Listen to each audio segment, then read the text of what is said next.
The back and forth, yeah, there's a lot of possibilities, I think, for independent theater here. Maybe that's why.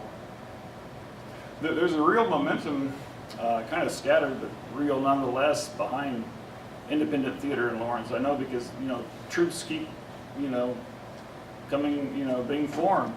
Established troops keep doing things. Even though the audiences are fairly small, they are loyal and they keep coming to shows. So we all really appreciate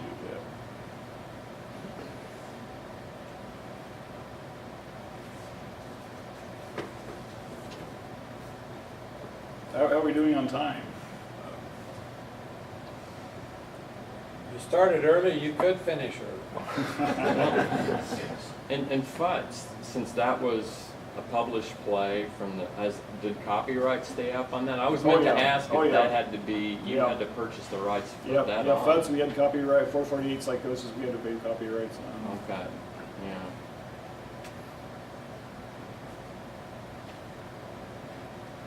Well, if we are near the finish, I want to remind you each to be back next Wednesday when famous Burdett Loomis, political science professor, will speak on the subject, Trump 2016 election. And he has I have always considered a weird way of looking at politics, but he always comes out on the right side.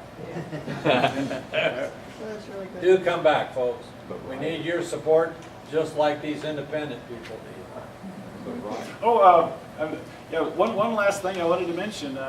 Talking about the ECM meeting support, EMU does go back quite a ways with ECM, though we haven't performed here lately. And on the early days, we performed here quite often. Carrie performed in a couple of shows. I directed a show upstairs that was a benefit for ECM, even though it didn't bring in much money.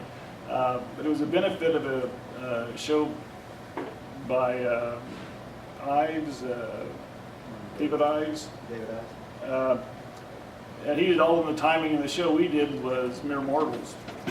And it was a funny show. We did it upstairs. We got pretty good audiences for it, and I've really appreciated the support of ECM over the years, and that was our way of trying to give back some on that. But ECM has been a loyal supporter over the years. Well, I was sitting here wondering if that had ever happened. This is a pretty good sized building. Well, the upstairs, I mean, it's tailor-made. Yeah, really. It was a wonderful place to do a show. Typically our shows were downstairs, but then for the benefit we did it upstairs. Yeah, that Poe show. Right. That was the horror show hadn't started. No, that that was pre-horror show. It was brilliant. It had to do with the stories of Poe that were worked into these little vignettes, and it was pretty high tech for EMU at the time. But they didn't perform it on Halloween. They performed it over Thanksgiving. Yeah. Bad timing all around. Thank you. Okay, well, thank you all for coming.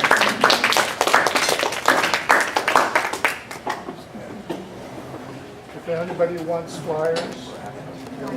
Nobody else reunion.